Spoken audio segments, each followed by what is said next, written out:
ഒരു fake news ആണ്. നിങ്ങൾ മാക്സിമം ഷെയർ ചെയ്യുന്നവരൊന്ന് മനസ്സിലാക്കാൻ വേണ്ടിയാണ് ഞാൻ ഈ ഒരു വീഡിയോ ചെയ്യുന്നത്. കാരണം 2-3 ദിവസമായിട്ട് ഈ ഒരു വ്യക്തിയുടെ, അതായത് ഒരു ചാമ്പ്യൻഷിപ്പ് നേടിയ ഈ ഒരു വ്യക്തിയുടെ വീഡിയോ, അത് ഇന്ത്യൻ വുമണാണ്. അപ്പോൾ അവർക്ക് വേണ്ടത്ര അംഗീകാരം കിട്ടിയില്ല എന്നൊക്കെ പറഞ്ഞുകൊണ്ടാണ് ഇങ്ങനെ വീഡിയോസ് സ്പ്രെഡ് ആയിക്കൊണ്ടിരിക്കുന്നത്. ഒരുപാട് പേര് ക്രിയേറ്റേഴ്സ് വീഡിയോ ചെയ്യുന്നു, ഒരുപാട് പേര് സ്റ്റോറി ഇടും.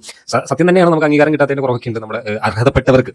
എന്നാൽ ഇത് നടന്നത് 2023 നടന്ന ഒരു ചാമ്പ്യൻഷിപ്പ് ആയിരുന്നു. അത് ബാങ്കോക്കിൽ വെച്ച് നടന്നതാണ്. കാരണം ഈ ഒരു ചാമ്പ്യൻഷിപ്പിൽ നമ്മൾ നോക്കുമ്പോൾ ആ ക്രൗഡോ അല്ലെങ്കിൽ അവർക്ക് അംഗീകാരം കിട്ടിയില്ല, അവർക്ക് അതിൻ്റെതായ റെസ്പെക്ട് കിട്ടിയില്ല എന്ന് പറയുന്ന കാരണം അവിടെ ബാങ്കോക്കിൽ ആ ടൈമിൽ ഫ്ലഡ് അതിന്റെ ഒരു ഇഷ്യൂ ഉള്ളതുകൊണ്ടാണ് ആ സ്റ്റേഡിയം കാലിയായിട്ട് നിൽക്കുന്നത്. 2023 വീഡിയോയാണ്. അവർ ഓൾറെഡി വീണ്ടും റീപോസ്റ്റ് ചെയ്തിട്ടുണ്ട്. അതെന്തിനാണ്? അവർ തന്നെയാണ് ഇത് മറ്റുള്ളവരെ എന്താ പറയുക തെറ്റിദ്ധരിപ്പിക്കുക, നമ്മൾ ചെയ്യുമ്പോൾ അതും തെറ്റിദ്ധാരണ ഉണ്ടാകുക എന്നുള്ള രീതിക്ക് അവർ തന്നെ പോസ്റ്റ് ചെയ്തിട്ടുണ്ട്. അവർ തന്നെ ഇതിന്റെ 2023 പോസ്റ്റ് ചെയ്ത ഫോട്ടോ തന്നെയാണ്, വീഡിയോസ് തന്നെയാണ് ഈ കാണുന്നത്. നിങ്ങൾ അവരുടെ ഡേറ്റ് നോക്കിയാൽ അറിയാം, അവരുടെ പ്രൊഫൈലിൽ തന്നെ അവർ പോസ്റ്റ് ചെയ്തതാണ്. ഇന്നത് കഴിഞ്ഞ ദിവസം നടന്നതുപോലെയാണ് ഇന്നത് ക്രിയേറ്റ് ചെയ്ത് അവർ തന്നെ ഇത് എന്തിനു വേണ്ടിയാണെന്ന് അറിയില്ല. ഇന്ന് ഒരു വെൽ സെറ്റിൽഡ് ആണ് ശരിക്കും പറഞ്ഞാൽ.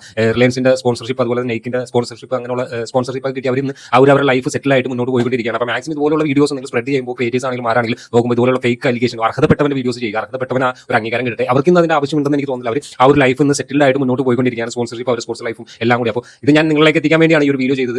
നമ്മുടെ നാട്ടിൽ ഒരുപാട് ശരിയാണ്, ഒരുപാട് പേര് പറയുന്നത്, ബിഗ് ബോസിന്റെ പേര് പറയുന്നത്, മെസ്സി വന്നതിന്റെ പറയുന്നത്, ഒരുപാട് അങ്ങനെയുള്ള അലിഗേഷൻസ് വെറുതെ ഇങ്ങനെ പറയുന്നുണ്ട്. അത് എന്തിനാണ്, എന്തോ ഉള്ളിൽ എന്തോ കിടന്നിട്ട് വേഗം പൊട്ടി ഉണർന്ന പോലുള്ള ഒരു ഫീലിംഗ്സ് ആണ് എനിക്ക് പലവരും വീഡിയോ കണ്ടപ്പോൾ തോന്നുന്നത്. എന്തായാലും ഈ ഒരു ന്യൂസ് ഇങ്ങനെയാണ്. 2023 നടന്ന ഒരു ചാമ്പ്യൻഷിപ്പാണ്, അത് ഇപ്പോൾ നടന്നതല്ല. അത് വീണ്ടും അവർ തന്നെയാണ് ഈ പോസ്റ്റ് വീണ്ടും റിന്യൂ ചെയ്ത് പോസ്റ്റ് ചെയ്തിട്ടുള്ളത്. അത് എന്തുകൊണ്ടാണെന്ന് വെച്ചാൽ നമുക്കറിയില്ല, അതിനൊരു ഉത്തരം തന്നെയില്ല. അവർ തന്നെയാണ് ഇത് വീണ്ടും ചെയ്തത്. ഇതുപോലുള്ള എന്താ പറയുക തെറ്റിദ്ധാരണയുള്ള പോസ്റ്റുകൾ അല്ലെങ്കിൽ അങ്ങനെയുള്ള വീഡിയോസ് മാക്സിമം നിങ്ങൾ അവോയ്ഡ് ചെയ്യുക. അപ്പോൾ ഏകദേശം എനിക്ക് തോന്നുന്നു നിങ്ങൾ അർഹതപ്പെട്ടവന്റെ വീഡിയോസ് ചെയ്യുക, അവരെ ഷെയർ ചെയ്യുക, അവരെ സപ്പോർട്ട് ചെയ്യുക.